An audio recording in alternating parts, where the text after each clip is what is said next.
Buenos días a todos y a todas.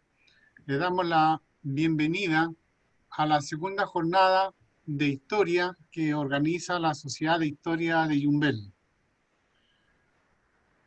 En esta oportunidad, el programa es el siguiente. Primero, las palabras de bienvenida y presentación del ponencista, de decir de la persona que va a hacer la ponencia. Ya estamos dando las palabras de bienvenida. Nuevamente agradecemos su presencia en esta jornada y esperamos que sea de su agrado y del gusto de todos y que nos va a servir para aprender más de Yumbel.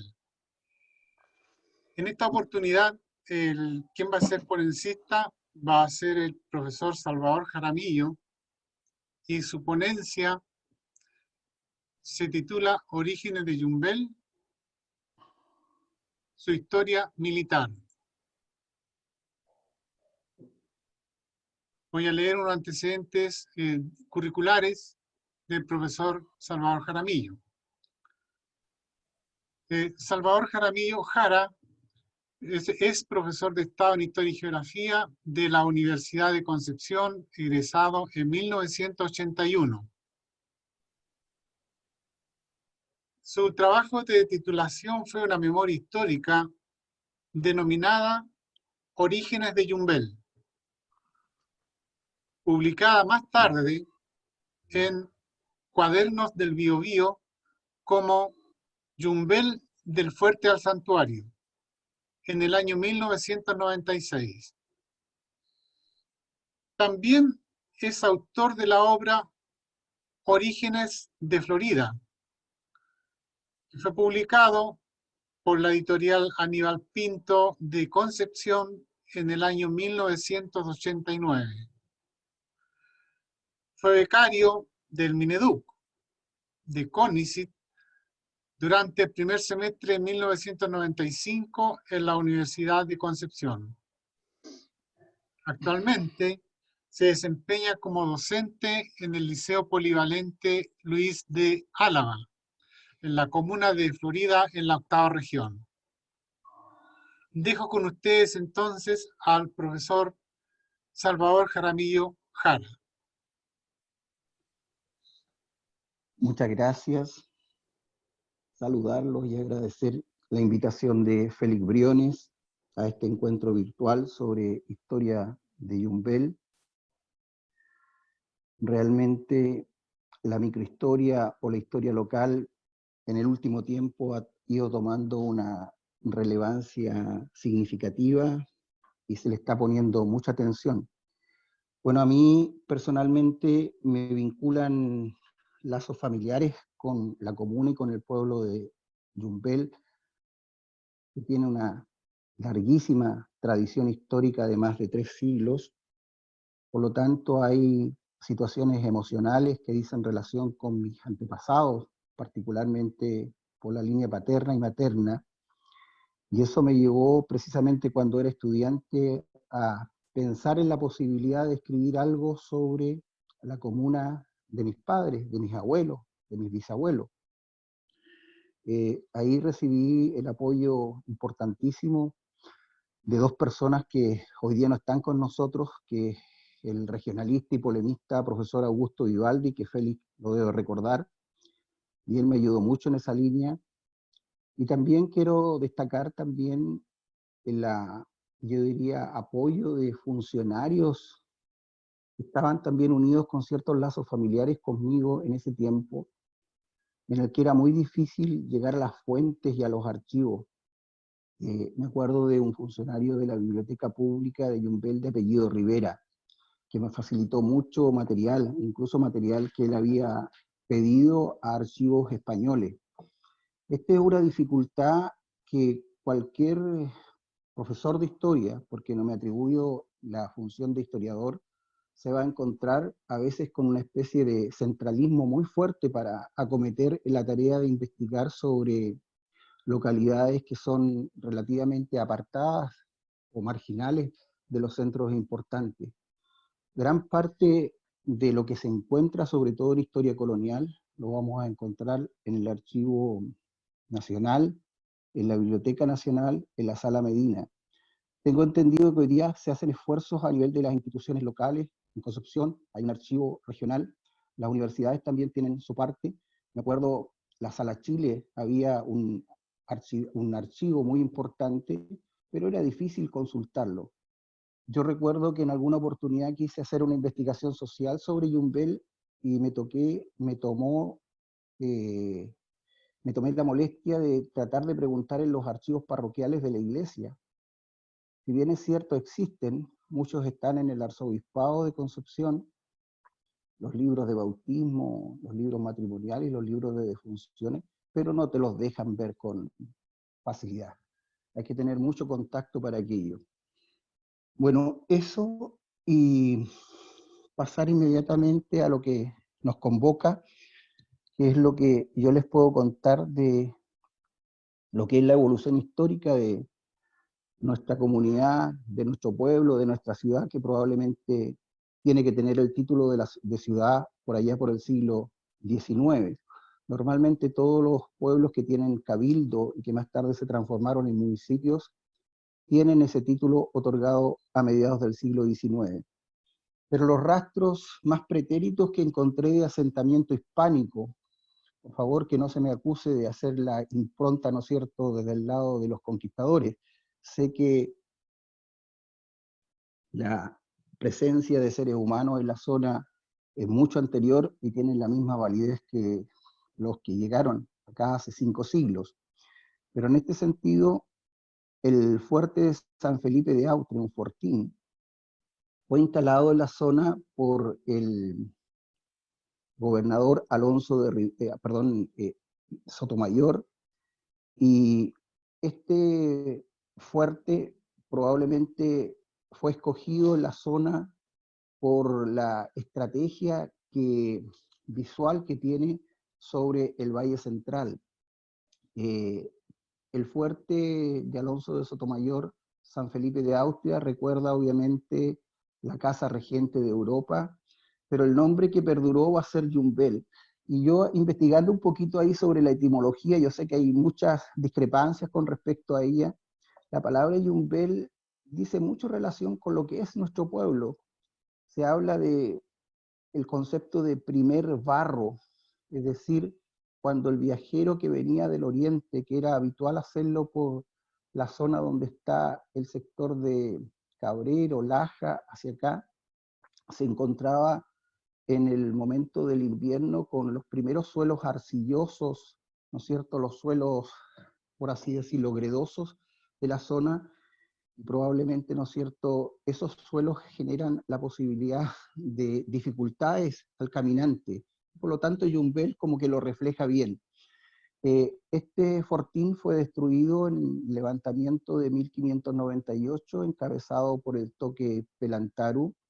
Fue la gran sublevación de 1598, la que costó la vida al segundo gobernador del reino. Anteriormente habíamos tenido, ¿no es cierto?, la muerte de Valdivia. Aquí el desastre de Curalaba significó prácticamente renunciar a la conquista de los territorios al sur del Biobío. Se perdieron ciudades valiosas como la Imperial, ciudades como Villarrica, el fuerte de Arauco.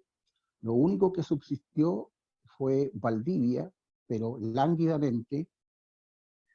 Tenemos que posteriormente, en el año 1601, un gobernador que debe tener reconocimiento por parte de todos, el caso de Alonso de Rivera, lo reconstruye con el nombre de Santa Lucía. Probablemente puede haber sido en el mismo sitio geográfico, en el territorio donde estaba el anterior. Y para tener fe en historia hay que fundarse sobre la base de elementos fidedignos. Y un cronista, como es el caso de Diego Rosales, nos señala que el gobernador Rivera, como era tradicional, había invernado ese año en Santiago y posteriormente se trasladaban al escenario del conflicto de la Guerra de Arauco, que era la zona fronteriza de Concepción. Y él dice que subió a la guerra por primavera con 160 caballeros de Yumbel, a donde plantó un fuerte. Por lo tanto, esas son las dos primeras semillas que hablan de un poblamiento español en la zona que nos ocupa.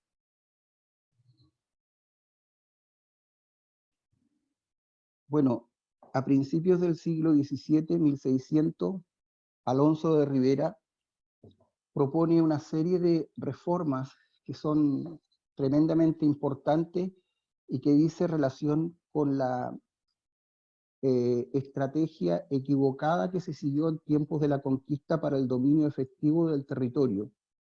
Hay que pensar que gran parte del fracaso de los levantamientos indígenas, particularmente el de 1598, dice en relación con el estilo señorial, vecinal y, por así decirlo, ¿no es cierto?, en que los propios vecinos se preocupaban de la defensa del territorio atendiendo sus cosas civiles y en determinados momentos sus asuntos militares. Con Rivera se crea por primera vez el ejército estatal, profesional y permanente, en reemplazo de esas fuerzas. Pero a su vez viene una creación también importante. Se delimita la frontera entre lo que es el Estado español y el Estado indígena o el Estado de Arauco. Digo la palabra Estado porque alguno podría plantear que hay un cierto reconocimiento político al territorio al sur del Biobío y concesión soberana. Con esto se crea la línea de la frontera en torno al río Biobío y se jalona esta con una cantidad importante de fuertes que nacen prácticamente desde el mar a la cordillera. Algunos de ellos todavía tienen presencia física. El fuerte de San Pedro, el fuerte de Talcamádia, el fuerte de Santa Juana, el fuerte de Nacimiento y arriba incluso el fuerte de Antuco. El ejército estatal pasa a estar conformado por soldados profesionales que deben ser financiados, y el financiamiento proviene fundamentalmente de las arcas reales, y estas arcas reales se instruye su pago a través de un real situado que llega del Perú. Pero a nosotros lo que nos importa, este ejército que va a tener una cantidad variable de efectivo, según las crónicas yo he revisado de 1.500, 2.000 hasta 2.500 efectivos, que es una cantidad considerable para la época. Cuando se instala, se divide en dos regimientos que en palabras de la época se conocían con el nombre de tercios. Los tercios habían tenido una acción fulgurante, valiosísima en la conquista en las incursiones que en España tenía en términos imperiales en la región de Flandes, venía precedida de mucho prestigio. Y estos tercios aquí, si bien es cierto, es un arma de infantería que uno cuando lo investiga, aquí trocan o cambian su manera de actuar, porque normalmente cuando se habla de ellos son cuerpos tanto de infantería como de caballería. La función del tercio de Yumbel va a ser básicamente la protección de toda la zona del Valle Central. La zona del Valle Central al norte del Biobío ya va a estar ocupada, va a estar colonizada, y por lo tanto va a haber acción económica y cierto nivel de seguridad y bienestar se requiere, y esa cantidad importante de tropas lo asegura. Ahora, ese tercio y ese regimiento que se instala en Yumbel no es un regimiento que está estático, sino normalmente en tiempos de buen tiempo, en el verano, en primavera, recorre hacia el sur, hace las incursiones necesarias para castigar en algunos casos a la población que en algún minuto, ¿no es cierto?, se ha levantado en armas contra el sistema. También es probable que lo haya hecho con afanes economicistas, dado que era muy común la existencia de una expresión que se denomina malocas, en el cual el ejército entraba a sangre y fuego a las comunidades indígenas, se apropiaba de, ¿no es cierto?, gente de ahí y la llevaba a la zona central y la vendía de esclavos. La respuesta indígena habitualmente era una respuesta relativamente parecida, son los malones, y los malones eran, ¿no es cierto?, incursiones de indígenas a las haciendas y territorios españoles con el objeto fundamental de obtener un botín. Y ese botín, quizás lo más valioso que hay, y que se menciona prácticamente en todos los textos, son los caballares, son los animales y sin lugar a dudas también la apropiación de mujeres jóvenes, cautivas como se les denomina. Y ese proceso de relaciones fronterizas, de enfrentamiento, obviamente que va a dar origen a un proceso de mestizaje cultural y físico que hoy día es parte de nuestra realidad social o sociológica o, ¿no es cierto?, antropológica. Yo siempre cito, para dar fe de lo que estoy hablando, de que no lo digo porque sí, porque se me ocurre, aquí las que hablan son las fuentes históricas. Y Jerónimo de Quiroga, por ejemplo, en el siglo XVII nos plantea de que en Yumbel habían 1000 hombres presidiados con famosa caballería. De 2000 efectivos del ejército, 1000 estaban radicados en Yumbel. Hay que pensar que esa gente, esos 1000 soldados, algunos con familia, otros solteros, tenían necesidades alimenticias, necesidades de bastimentos, toallas, etcétera, etcétera. De alguna parte había que obtenerla. Me da la impresión que eso conecta con la creación de la denominada Estancia del Rey, por ejemplo, que estaba situado en la zona, en las cercanías, en Rere, en la zona de Cabrero. De ahí se traían los implementos necesarios para acopiarlos ahí en la zona de Yumbel, e incluso más tarde, desde la Plaza Fuerte, cuando vaya perdiendo protagonismo Yumbel, ese va a ser su función y ella va a ser un centro distribuidor hacia las zonas de frontera. Tanto fue la importancia de Yumbel que la segunda autoridad militar de aquel entonces, la segunda autoridad castrense, residía permanentemente en el tercio y en la plaza fuerte de Yumbel. Estoy hablando del sargento mayor del reino. Hay un listado de importantes hombres que ocuparon este puesto, algunos que hicieron carrera militar y llegaron posteriormente incluso a ser gobernadores. Incluso hay datos recogidos que el propio gobernador se trasladaba en las jornadas de verano a dirigir y a conducir la guerra desde Yumbel. Uno de los hitos relevantes de Yumbel que encontré, que yo sé que muchos de ustedes deben conocer, los que son yumbelinos y los que han vivido allí conocen el lugar, es que este tercio tiene un enfrentamiento en la denominada Batalla de las Cangrejeras en 1629. Ahí se dice que los españoles solían surtirse de paja para cubrir los balcones de sus cuarteles. Este enfrentamiento está al mando de las huestes del sargento mayor del reino, a cargo del tercio, Juan Fernández Rebolledo, con cerca de 800 guerreros mapuches conducidos por Lientur. Saldo total de ese enfrentamiento: 70 muertos, 36 prisioneros, y entre los últimos destaca la figura de Francisco Núñez de Pineda y Bascuñán, autor de la célebre relación El cautiverio feliz. Lectura probablemente imprescindible para saber, ¿no es cierto?, el comportamiento, las costumbres, la cosmovisión o la visión de un español con respecto a la vida en una comunidad indígena en ese tiempo. Bueno, nos saltamos un poquito a lo que es la fortificación propiamente tal, la plaza fuerte de Yumbel, las funciones en el siglo XVII y en el siglo XVIII.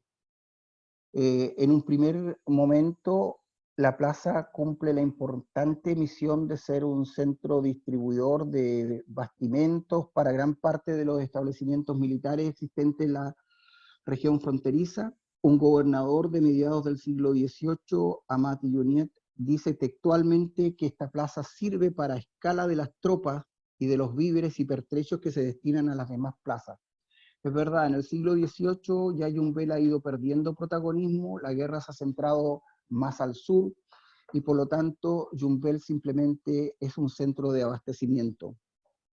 Ahí en un extremo hay un cuadro donde se muestra la plaza de Yumbel a fines ya del siglo XVIII por un agrimensor de apellido Ojeda, donde se ve un cuadrado relativamente perfecto, las típicas plazas construidas con murallas normalmente de adobe, pero como vamos a ver en el caso de Yumbel hay consideraciones específicas, y las salientes son los denominados baluartes, donde están las protecciones, los cañones, ¿no es cierto?, y a su vez no logro apreciar bien, pero hay la presencia de ríos, que probablemente puede ser el estero Cambrales, probablemente el río Claro, que son los puntos que se obliga de acuerdo a la legislación para instalar este tipo de, ¿no es cierto?, asentamientos. Pensemos que muchas de estas plazas espontáneamente con el tiempo van a pasar a ser semillas de las futuras poblaciones civiles o las villas que se van a, ¿no es cierto?, instalar más adelante.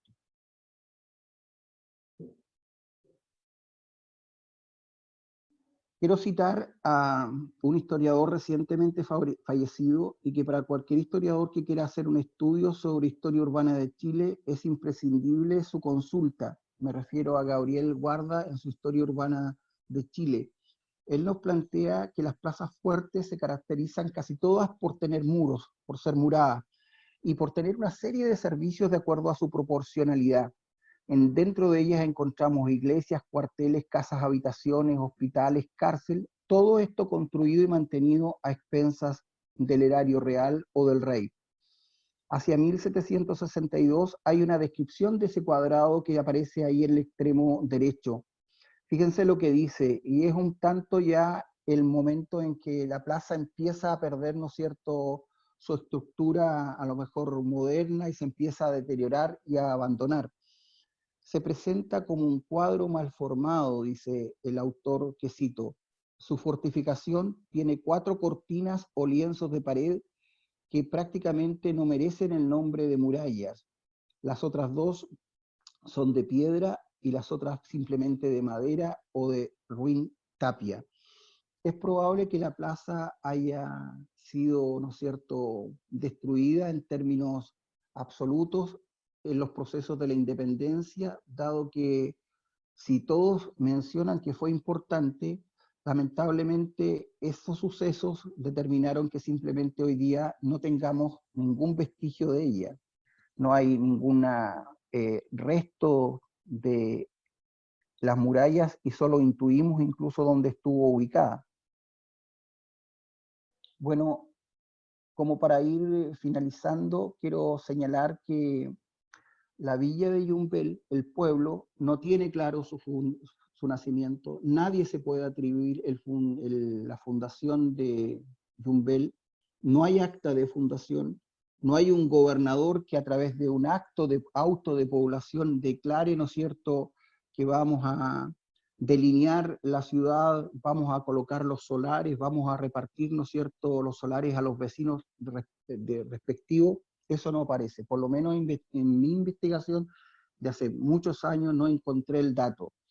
A mi juicio, yo creo que Yumbel surge como muchos otros pueblos y que derivan fundamentalmente de, ¿no es cierto?, la evolución de la plaza militar.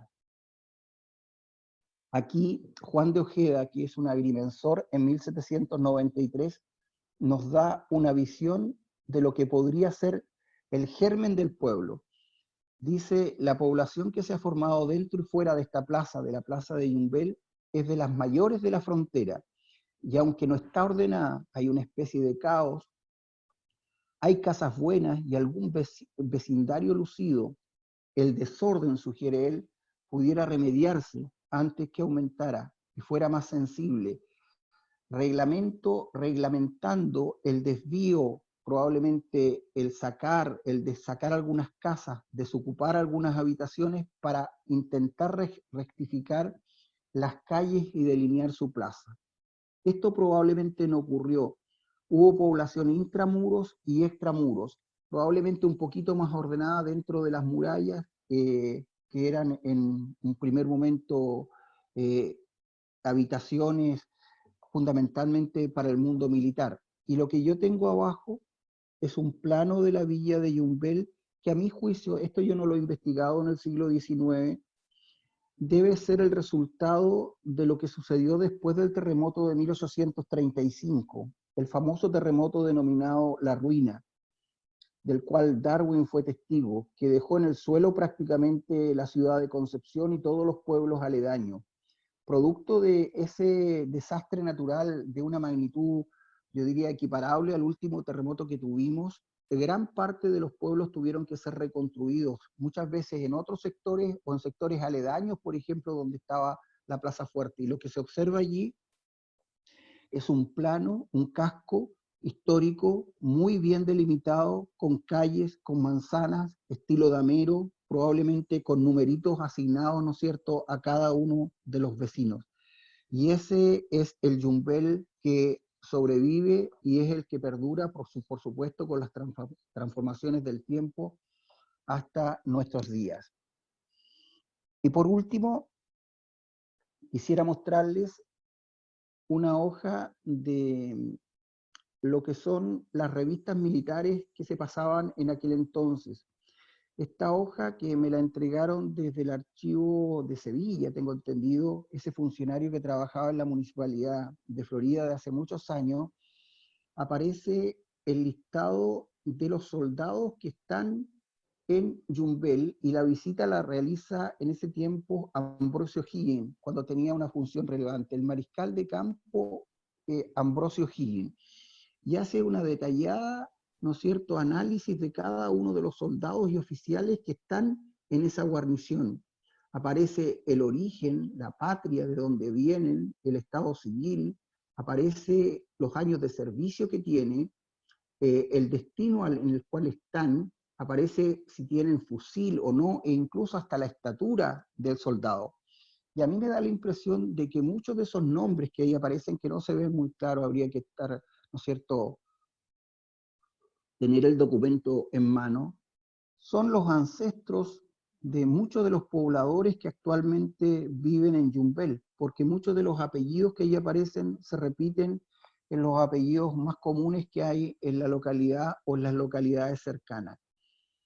Me acuerdo que cuando revisé este documento, a O'Higgins le llamaba mucho la atención la estatura de los soldados, que era, entre comillas, disculpen la expresión, pero decía ridículamente baja.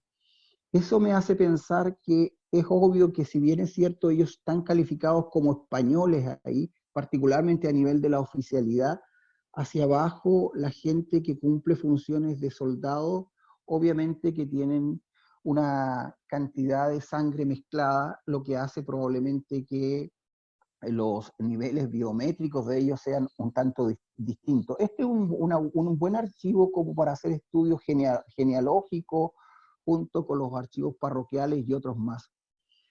Bueno, eso es lo que les quería comentar, y por supuesto abierto a cualquier tipo de comentario, preguntas que ustedes me quieran hacer.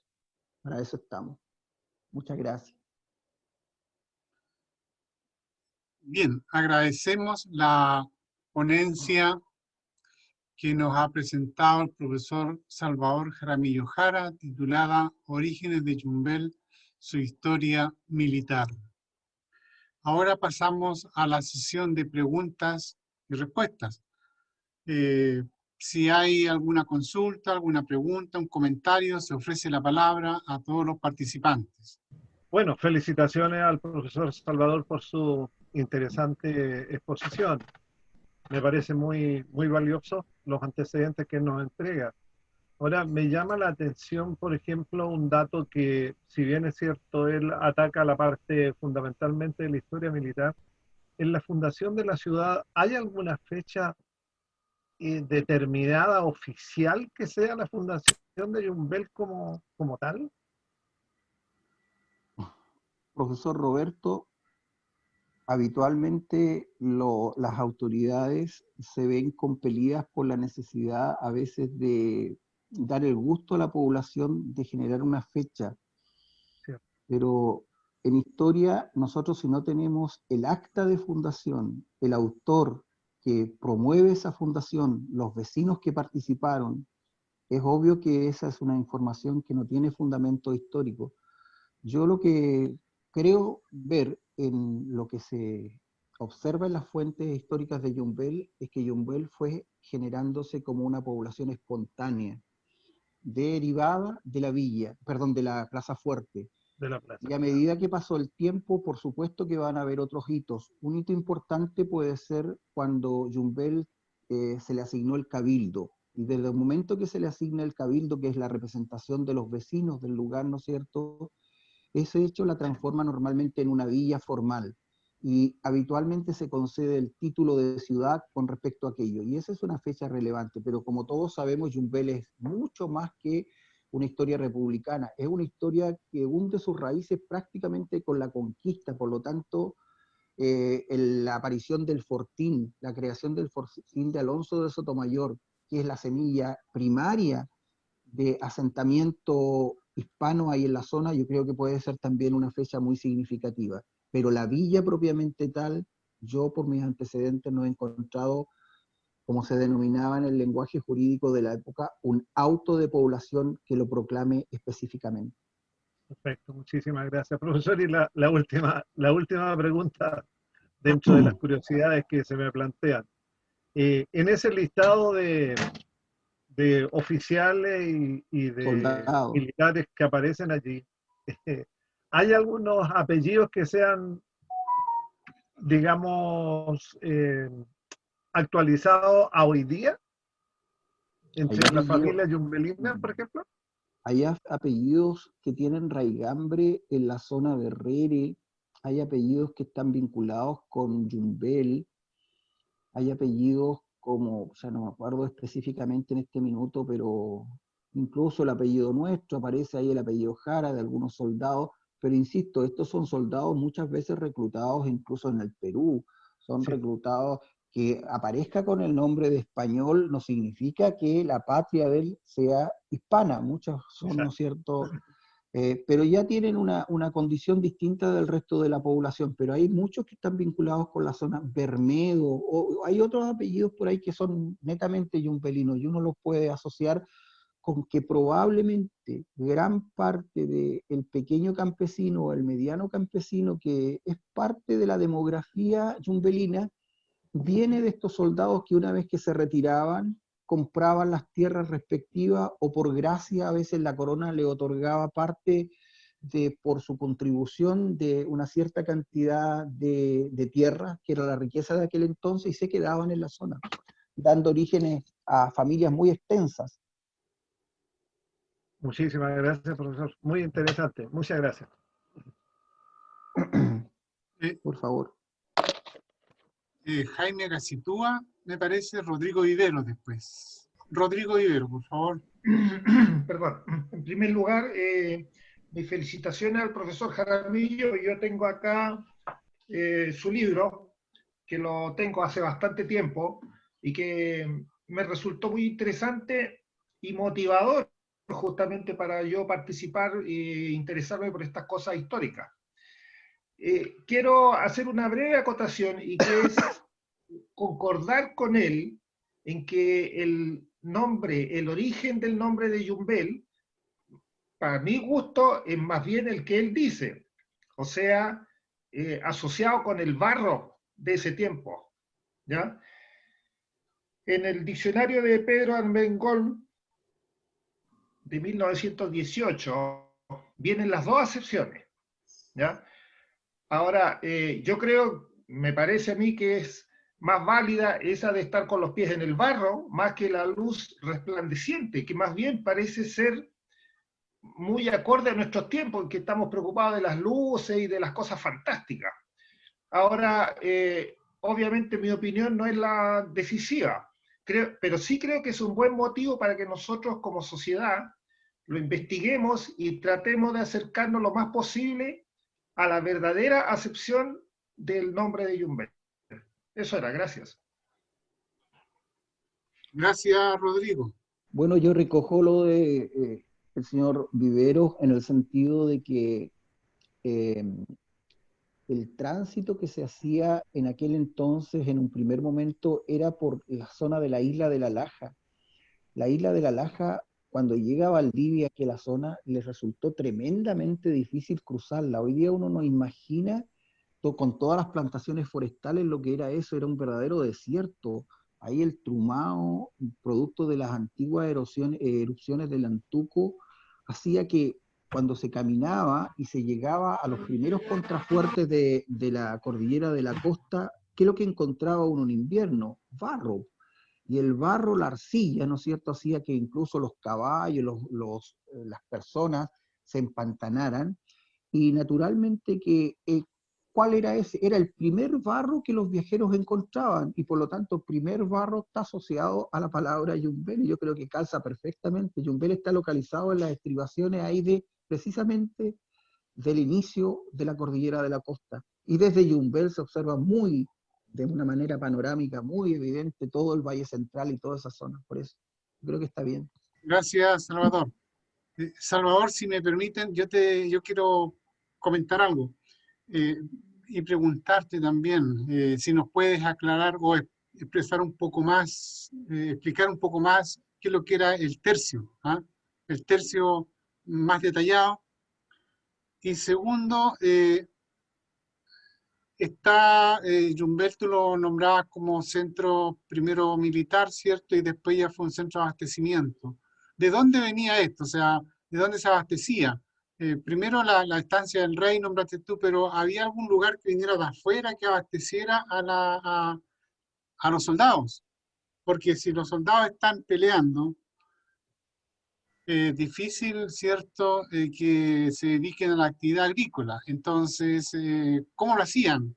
Llegaban ya los jesuitas o alguien a crear estas nuevas fundaciones. En fin, si tú no puedes explicar eso, te saqué el tema militar, te metí el tema económico, no sé si puedes responderme. No, mira, lo primero que tú me planteas sobre los tercios,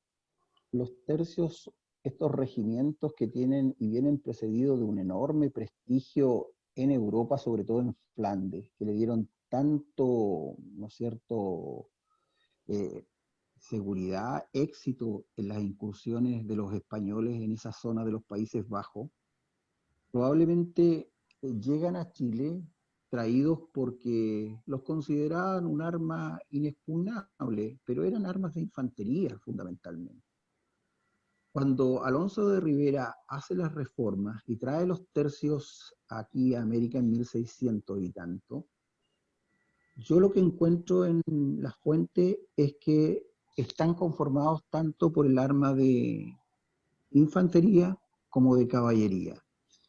Me da la impresión,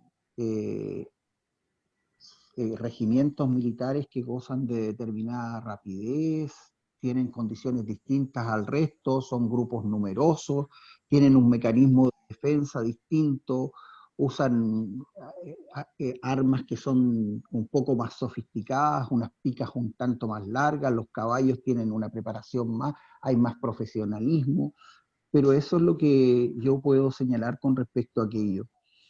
Y con respecto a lo que dices tú del aprovisionamiento, yo creo que el aprovisionamiento se hace a través de, entre otras cosas, de bienes que son públicos, es decir, la estancia del rey es básicamente una dehesa, un lugar donde pastan animales, que son animales, ¿no es cierto?, caballares, probablemente se crían allí, pero lo hace el Estado, lo hace el erario real. Y también probablemente los hacendados locales, dado que al norte del Biobío en aquel entonces ya había y corrían tiempos de paz, es probable que tuvieran negocios con estas plazas fuertes y fueran abastecidas también por, entre comillas, el mundo privado de los hacendados de aquel entonces. Obviamente que los soldados profesionales estatales estaban dedicados solamente a esa función y vivían del real situado. Ellos, a diferencia del estilo señorial que se practicó en el siglo XVI, donde el soldado era vecino y tenía obligaciones, peleaban solamente por un tiempo, y esa había sido la dificultad, y le achacaban la derrota de 1598 y los fracasos que habían tenido anteriormente. Eso. Gracias, Salvador. Muchas gracias. Me quedó clarito. ¿Alguna otra pregunta, comentario que se quiera hacer? El señor Jaime Gacitúa mandó la pregunta por chat, Juan Pablo. Sí. ¿La puede leer? A ver, aquí dice, sí, la voy a leer. El profesor Jaime Gacitúa dice, felicitar al profesor Jaramillo, a quien conocí a mediados de los 90. Muy buena, didáctica y detallada exposición.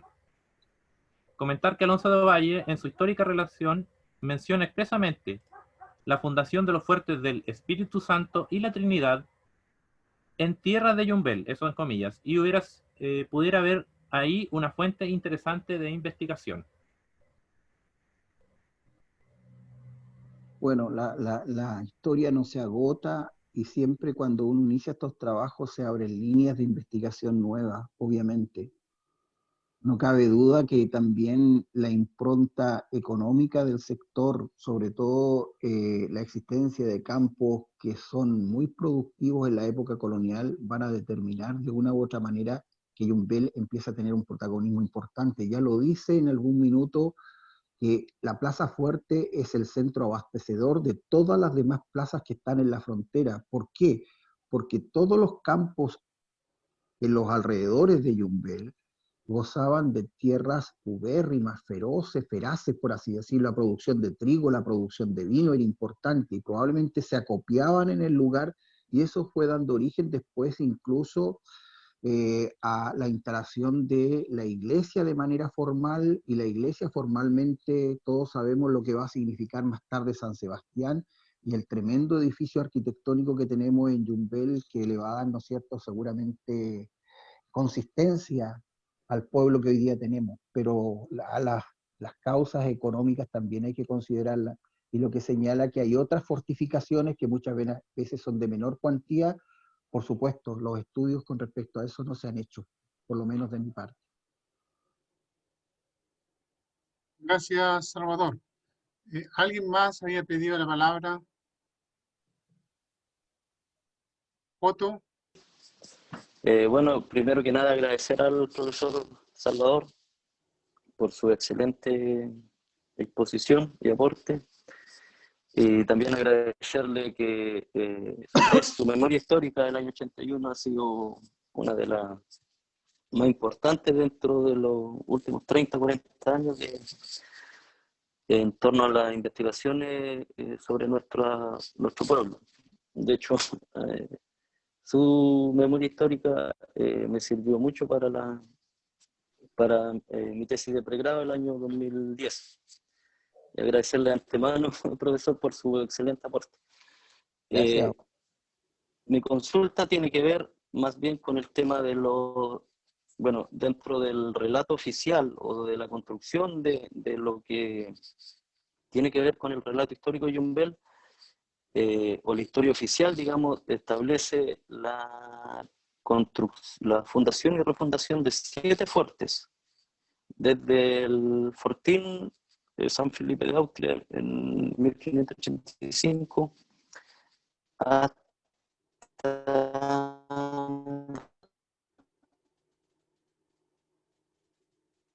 el que permaneció hasta 1835 a raíz de, si mal no recuerdo.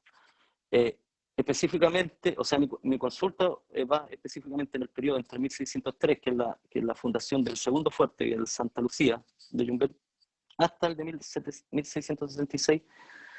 ¿Qué nos puede comentar sobre ese periodo, profesor? Porque ahí hubo, o sea, en ese momento esta zona era convulsionada, recién los españoles, entre comillas, estaban colonizando, había mucho avatar. Con respecto a la construcción entre el segundo y el séptimo fuerte, Claro, aparecen, que fue el que permaneció hasta entrado el siglo XIX.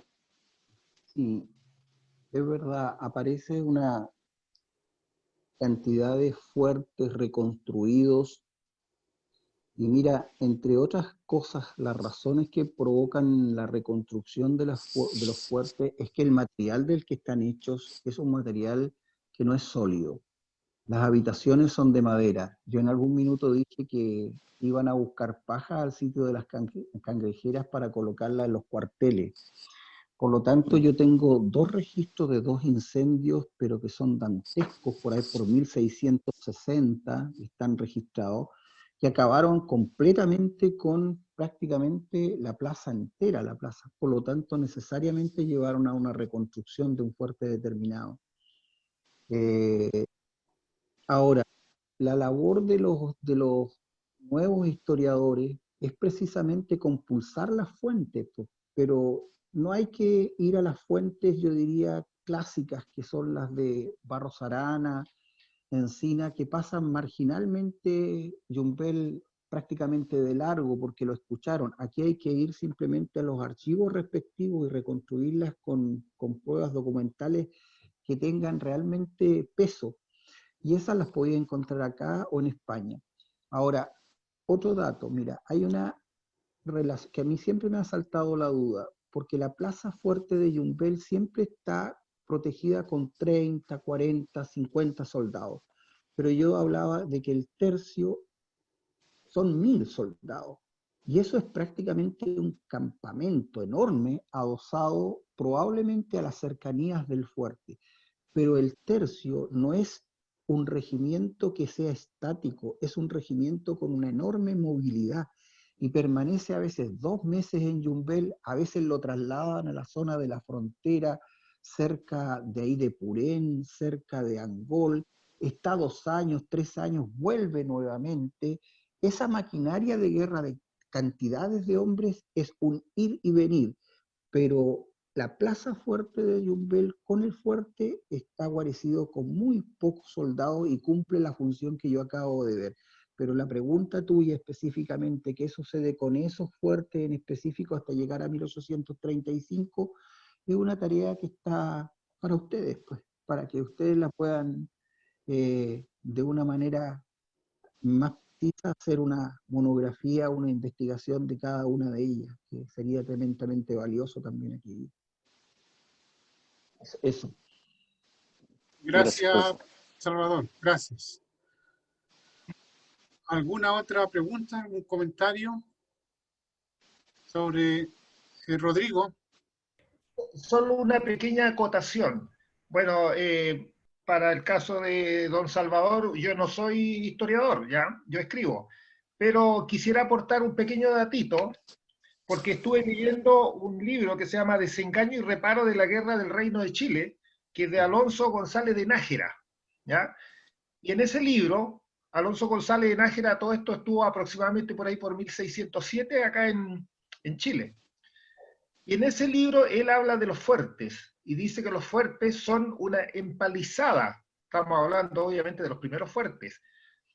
Los primeros fuertes se construyeron en madera, así como esos fuertes que nosotros veíamos en las películas del oeste, ¿ya? Entonces dice, era un palo uno al lado del otro, amarrado con tiras de cuero de vaca, y por dentro tenían un terraplén, ¿ya? Donde se ponían los soldados y se paseaban ahí. Esto lo digo solamente como un dato anecdótico, porque algo pasó que al parecer ese fuerte era más efectivo que el fuerte que posteriormente se construyó y que tenía, parece, murallas de adobe, y que obviamente la lluvia y el tiempo los destruían con facilidad. Gracias, Rodrigo. ¿Alguna otra pregunta, comentario? Pareciera que no hay más preguntas o comentarios que se quiera hacer. A mí siempre lo que, profesor Félix, como Salvador. para finalizar de mi parte, siempre me ha llamado la atención que ustedes que tienen más raigambre con Yumbel, ¿qué pasó con las últimas evidencias de ese fuerte que se describe como importante, que cita Ojeda en 1793, donde habían murallas? ¿Cómo fue el proceso de deterioro, de destrucción? ¿Hasta qué tiempo realmente se pudo observar? Por ahí habló el profesor de 1835. Yo creo que ese fue el terremoto que simplemente lo terminó por destruir completamente. No sé, esa es una inquietud que no he resuelto. ¿Alguien puede hacer algún comentario o nos quedó a todos la duda? Sí, sí.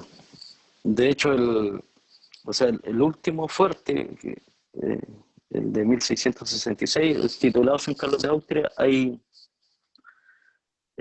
documentación que señala entre 1802 y 1810 de documentación oficial, digamos, de reparaciones del fuerte. Hay una refacción que se hizo en 1810, que en la fuente señala un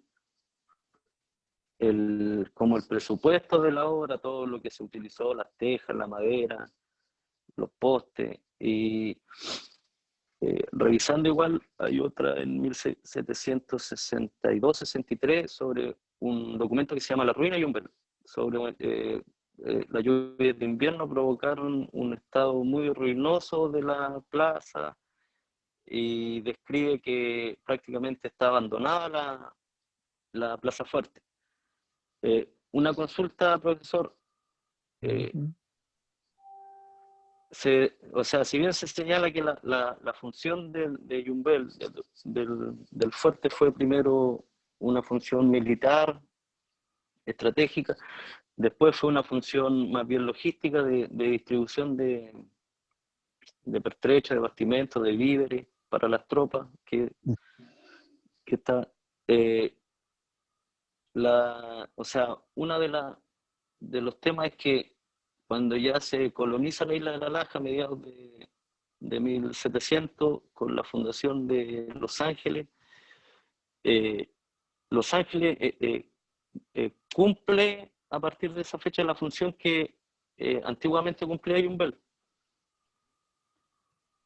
Claro, en ese caso la frontera se traslada más arriba y Yumbel Más arriba, sí. deja de tener el protagonismo, claro. Eso es en el siglo, a mediados del siglo XVIII, 1700 y 1750, es la fundación de Los Ángeles. Y Los Ángeles pasa a ser la punta de lanza casi hacia el territorio, ¿no es cierto?, de la Araucanía. Correcto. Y Yumbel, obviamente, ese debe ser una de las razones por las que va perdiendo protagonismo. Y el descuido de las autoridades, sobre todo de la Plaza Fuerte. Probablemente sea esa la razón. Bien, gracias, profesor. ¿Queda alguna pregunta, algún comentario todavía para Salvador que queramos hacer de su ponencia? Parece que ya estamos como que nos aclaró bastante toda su ponencia y las preguntas que se han hecho y los comentarios también. Estamos en los tiempos, ¿no? Entonces yo, ante esto, solamente quiero agradecer al profesor Salvador Jaramillo que haya tenido la deferencia de participar en esta segunda jornada de Historia de Yumbel. Le agradecemos mucho, estuvimos siempre en contacto para, hasta el momento, ahora hasta las 11 de la mañana, en contacto con Salvador para poder que participaran en nuestra jornada. Y para mí también poderme contactar con Salvador después de no sé cuánto tiempo que estuvimos en Concepción, estudiamos prácticamente, estaba un curso más arriba, me parece, Salvador, que yo. Así es. Entonces de aquella época nos conocemos. Y fue un placer poder hablar con él y que pudiera estar presente en nuestra jornada. También supe en ese momento cuando estaba haciendo su investigación, alguna vez vinimos a Yumbel, estuvimos en Yumbel. Sí, algo de eso hay. Claro, entonces te agradezco, Salvador, y muchas gracias por tu buena voluntad y por tu presentación que has hecho. También agradezco la presentación de todas las demás personas que están acá, que a algunos les veo el rostro y a otros no se ve. Pero el agradecimiento es a todos. Y los invito para el próximo 14 de noviembre, sábado 14 de noviembre, a escuchar la presentación de Rodrigo Viveros Herrera, ¿cierto? Que él nos va a presentar un análisis del libro Cautiverio Feliz. Entonces, qué bueno. Estamos todos invitados a la misma hora y el mismo link de conexión. Así que muchas gracias a todos por asistir y por vernos, a la distancia aunque sea. Que estén todos muy bien. Gracias, Salvador. Gracias a todos. Gracias.